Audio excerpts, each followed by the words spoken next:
Good morning and welcome to all of you on the platform of Humanity Hub. This is me Jitika Jha, your Humanity faculty. आज English की हमारी third class है जिसमें हम English का chapter deep water पढ़ने वाले हैं। क्लास स्टार्ट करने से पहले मैं आपको एक थोड़ा सा ब्रीफ इंट्रोडक्शन दे दूं कि ऑलरेडी हमारे चैनल पे एक बैच चल रहा है जिसका नाम है सार्थक बैच, जो कि स्पेशली क्लास 12th के स्टूडेंट्स के लिए है। और अभी तक हिस्ट्री के हमारे 2 चैप्टर्स की क्लासेस हो चुकी है, इंग्लिश के भी 2 चैप्टर की क्लासेस हो चुकी है। आज हम थर्ड चैप्टर पढ़ने वाले हैं जिसका नाम है डीप वाटर। तो आइए हम अपनी क्लास स्टार्ट करते हैं।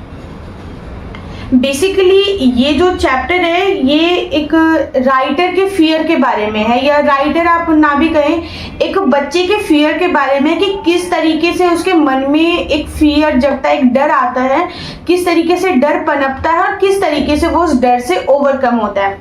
तो the chapter deep water by William Douglas. अच्छा, अगर आपने मेरी पहले की क्लासेस देखी है इंग्लिश की, तो मैंने आपको स्टार्टिंग में ही एक चीज बोल दी थी कि आपको जो भी अपनी पर्सनल डायरी है या जिसमें भी आप इंग्लिश के नोट्स बना रहे हैं, आपको एक पेज लेना है और उस पेज के बेसिकली 2 सेक्शंस करने हैं। एक में लिखना है चैप्टर्स और एक में लिखना है राइटर्स या ऑथर्स। इस तरीके से आपको कॉलम बनाना है। चैप्टर 1 आपने लिख लिया, द लास्ट लेसन, उसके बाद चैप्टर 2 लिख दिया, लॉस्ट स्प्रिंग। फिर चैप्टर 3 कौन से है हमारे? Deep water. तो डीप वाटर के ऑथर कौन है? विलियम डोगल्स। ठीक है, यहाँ पे इनका नाम लिख लेंगे क्योंकि पेपर में चाहे अनसीन पैसेज के फॉर्म में हो या पोम के फॉर्म में हो, ये डेफिनेटली आता ही आता है कि इस पोयम के या इस चैप्टर के राइटर या ऑथर कौन है। तो ये आपको याद होना जरूरी है। तो चैप्टर पे वापस आते हैं। The chapter deep water by William Douglas is a deeply personal account of the author's struggle with an intense fear of water and the eventual triumph over it convey a powerful message that fear can cripple our lives but courage and determination can help us overcome। अब ये जो chapter है William डोगल्स के द्वारा लिखा गया जो chapter है, ये बेसिकली एक बच्चे की कहानी है जो कि ये बताता है कि हमारे मन में डर किस तरीके से पनपता है और यदि हम उस डर से बाहर निकलने का प्रयास ना करें, हम कभी भी उससे कोशिश ना करें, तो वो डर समय के साथ और गहराता चला जाएगा।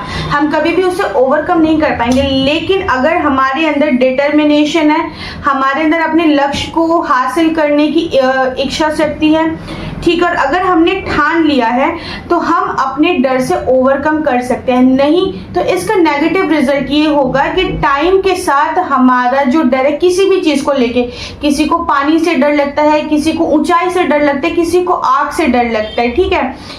तो अगर हम समय के साथ अपने डर के ऊपर जीत हासिल नहीं करते हैं तो डर हमारे समय के साथ बढ़ता जाएगा और वही डर हमारी कमजोरी भी बन सकता है।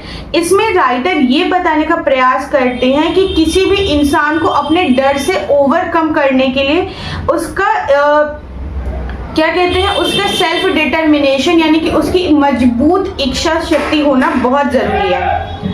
From the very beginning, Douglas recalled that he was afraid of water. When he was 3 or 4 years old, he had a frightening incident at a beach in California. अब यहाँ पर अगर आप देखेंगे तो यहाँ पे आपको पता चलता है कि ये जो डोगल्स है ये अपनी ही बेसिकली कहानी बता रहा है। ये ऑथर जो है किसी बच्चे की, किसी अदर पर्सन की कहानी नहीं बता रहे, ये अपनी ही कहानी बता रहे कि किस तरीके से अपने जीवन के शुरुआती दौर में जब वो एक बच्चे थे तो उन्हें पानी से बहुत ज्यादा डर लगता था। जब वो 3 या 4 साल के थे, he had a frightening incident at a beach in California। अच्छा देखो, बाय बर्थ हमारे मन में किसी भी चीज के लिए डर नहीं पैदा होता, ना ही किसी भी चीज के लिए डर बैठता है। लेकिन जैसे जैसे हमारे जीवन में कुछ ना कुछ ऐसे इंसिडेंट जरूर होते हैं जिसकी वजह से, पर्टिकुलर एक घटना की वजह से हमारे मन में उस एक चीज के लिए डर बैठ जाता है। फॉर एग्जाम्पल, अगर कोई बच्चा या कोई भी आदमी अपने जीवन के किसी भी पड़ाव में अगर ऊंचाई से गिर जाता है तो उसके मन में ऊंचाई को लेकर डर बैठ जाता है। अगर वो अपने लाइफ में कहीं आग लगता है, देख ले बहुत ज्यादा, अपने घर में, किसी की फैक्ट्री में, तो उसके मन में आग को लेकर डर बैठ जाता है। वैसे ही अगर कोई बच्चा पानी में डूब जाए या पानी को देख ले, पानी का कोई ऐसा इंसिडेंट हो, तो उसके मन में पानी को लेकर डर बैठ जाता है। तो ये जो राइटर है, यानी कि जब वो 3 या 4 साल का था तो उसके जीवन में एक ऐसा इंसिडेंट हुआ था जिसकी वजह से उसके लाइफ में पानी को लेकर डर बैठ गया था। A strong wave knocked him down, brought him under the water and made him breathless. Although his father laughed it off, that first encounter left a faint trace of fear in his mind. अब देखो होता क्या है, एक दिन writer जो है basically William डोगल्स, एक दिन वो अपने पिता के साथ कैलिफोर्निया बीच पर गए हुए थे। ठीक है, अब यहाँ पे देखो, यहाँ पे लिखा है frightening incident at beach in California. अब वो अपने फादर के साथ एक दिन कैलिफोर्निया बीच पर गए थे और वहां पर वो दोनों समुद्र के किनारे यानी कि बीच के किनारे खड़े थे। पानी की वेव आई, ठीक है, जैसे ये सपोज करो ये राइटर के फादर है और ये राइटर खुद है, तो पानी की वेव आई जैसे ही, अब देखो नदी किनारे समुद्र किनारे तो पानी की लहरें आती ही रहती, आती है और वापस चले जाती है। लेकिन जब वो बच्चा खड़ा था यानी कि विलियम डोगल्स खड़ा था, तो पानी की लहर आती है और उसके ऊपर से होते हुए चले जाती है। ऐसा नहीं है कि उसको डुबा देती है, लेकिन पानी की लहर उसके ऊपर से होते हुए आती है और फिर वापस चले जाती है। और इसी पानी की लहर के वजह से जो राइटर है, जो विलियम डोगल्स है, वो गिर जाता है। ठीक है, और विलियम डोगल्स यानी कि जो राइटर है वो गिर जाता है। और ये देखिए जाहिर सी बात है, ये फनी इंसिडेंट था, कोई ऐसा डरावना इंसिडेंट बिल्कुल भी नहीं था। ये एक नॉर्मल फनी इंसिडेंट था कि एक बच्चा अपने फादर के साथ बीच पे घूमने जाता है, वहां पे पानी की लहर आती है, उसके ऊपर से होके चले जाती है और छोटा बच्चा होता है तो वो गिर जाता है, लेकिन वो संभल जाता है। तो ये इंसिडेंट देख के उसके फादर को हंसी आ गई। लेकिन ये इंसिडेंट सिर्फ एक छोटा सा इंसिडेंट उसके जीवन में पानी को लेकर डर बैठा गया, क्योंकि ये उसके लिए बहुत ज्यादा डरावना एक्सपीरियंस था। उसके फादर के लिए कोई भी नॉर्मल इंसान होता तो एक नॉर्मल फनी सा इंसिडेंट है, लेकिन कोई भी इंसिडेंट किसी व्यक्ति के जीवन पे अलग अलग तरीके से अफेक्ट कर सकती है, किसी के लाइफ में पॉजिटिव, किसी के लाइफ में नेगेटिव। टाइम बीतता है, years later when he was about 10 or 11, this fear grew into a phobia. phobia मतलब होता है किसी भी डर का एक्सट्रीम लेवल। जैसे ही समय बीतता है, साल बीतता है, देखो जब वो इंसिडेंट हुआ था, जब राइटर के लाइफ में वो इंसिडेंट हुआ था, तो ही वॉज 3 और 4 years old। लेकिन जैसे जैसे वो बड़ा हुआ, टाइम बीतता गया, और जब वो 10 से 11 साल का हुआ, उसका ये नॉर्मल छोटा सा फियर वो फोबिया में कन्वर्ट हो गया। अब देखो फोबिया क्या है, व्हाट इज फोबिया? फियर का एक्सट्रीम लेवल, फियर का एक्सट्रीम लेवल। ठीक है, another traumatic experience at the YMCA swimming pool in Yakima. He had just begun learning to swim when one day he sat on the poolside waiting. An older and stronger boy picked him up for fun and threw him into the deep end of the pool. Douglas sank like a stone. अब देखो पहला incident उसकी life में कब हुआ? जब वो 3 या 4 साल का था। और ये कहाँ पर हुआ था? ये हुआ था कैलिफोर्निया बीच पे। जब वो 3-4 साल का था तो ये वाला इंसिडेंट हुआ था कैलिफोर्निया बीच पर। ठीक है, और उसके लाइफ में दूसरा इंसिडेंट कब होता है? जब वो 10 से 11 साल का हो जाता है और जब वो एक स्विमिंग क्लास यानी कि ज्वाइन करता है, YMCA स्विमिंग पूल। और ये कहाँ पे था? ये था याकिमा में। ये कहाँ पे था? याकिमा में। 2 चीजें आपको लर्न करनी है।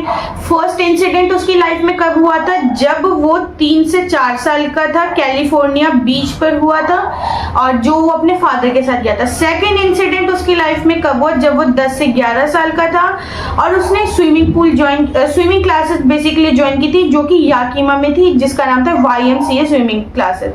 ठीक है, He had just begun learning to swim. उसने स्विमिंग सीखना जस्ट शुरू ही किया था। एक होता है कि आप स्विमिंग या कोई भी कोर्स या कोई भी चीज सीखते सीखते आपका प्रो लेवल हो जाता है, ठीक है, लेकिन उसने स्विमिंग सीखनी जस्ट शुरू ही की थी। अभी वो उतना ज्यादा प्रिपेयर नहीं था, तो इसलिए उसके मन में कोई स्ट्रॉन्ग फीलिंग नहीं थी, अभी वो मतलब कच्चा था एक तरीके से, बहुत ज़्यादा स्विमिंग को लेके वो ट्रेंड नहीं था।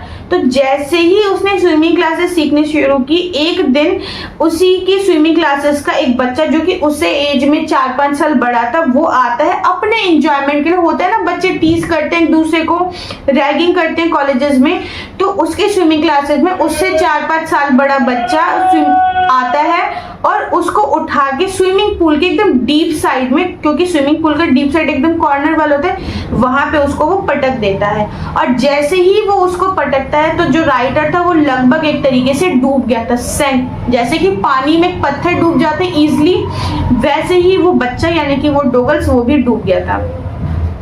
As he went down, he planned to way out. He decided he would push himself up from the bottom, jump to the surface and then paddle to the edge. But when he tried, the result was not as he expected. और जैसे ही वो नीचे गया, कहते हैं जब हमें पता चल जाता है, जब हमें एहसास हो जाता है कि हमारी मृत्यु, हमारी मौत अब निकट है, हमारी लाइफ अब खत्म होने वाली, तब हमारी ताकत और ज्यादा बढ़ जाती है। तो राइटर को जब ये चीज पता चल गई कि अब मैं डूबने वाला हूँ, अब मैं मरने वाला हूँ, तो उसने अपनी जान बचाने की बहुत ज्यादा कोशिश की।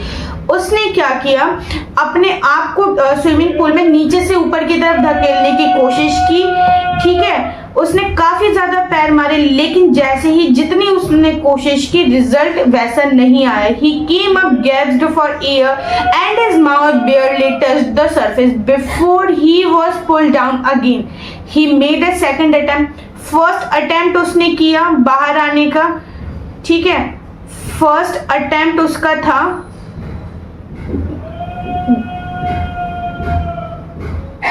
जो कि फेल हो गया। अब वो सेकंड अटेम्प्ट करता है।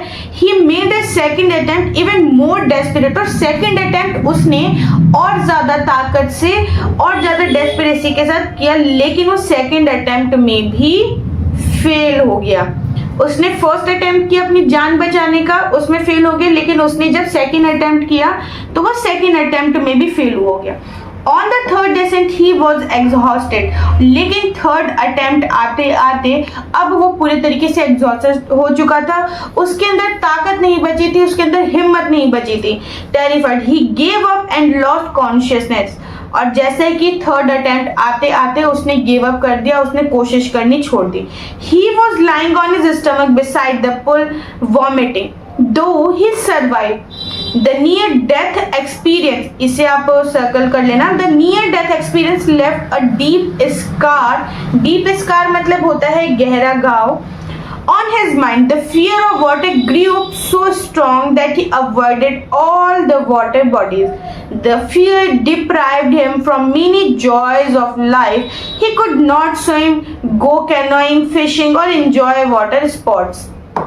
अब देखो, जैसे तैसे स्विमिंग पूल में, क्योंकि वहां पे इंस्ट्रक्टर होते हैं, आपके और भी सीनियर होते हैं, जैसे तैसे उस बच्चे की जान बच जाती है, उसको वो बचा लेते हैं। लेकिन जो ये इंसिडेंट था, इसने उसके लाइफ में बहुत ज्यादा इम्पैक्ट छोड़ा। अब क्या इम्पैक्ट था, देखो, पहला इंसिडेंट जब वो होता है कैलिफोर्निया के बीच पर, तो उससे ओवरकम होने में उसे 7-8 साल लग जाते हैं, राइट। और जैसे ही उसे थोड़ा थोड़ा ओवरकम होना शुरू होता है, तो वो स्विमिंग क्लासेस ज्वाइन कर लेते हैं, क्योंकि उसको लगता है कि मैं धीरे धीरे इससे ओवरकम हो रहा हूँ। लेकिन स्विमिंग क्लासेस ज्वाइन करता है तो स्टार्टिंग डेज में उसके साथ एक ऐसा इंसिडेंट होता है जिसने उसके वाटर के एक्सपीरियंस को, जिसने उसके वाटर फोबिया को और ज्यादा गहरा दिया, जो कि उसके एक सीनियर ने उसको उठा के सिर्फ अपनी खुशी के लिए उसको स्विमिंग पूल में फेंक दिया था।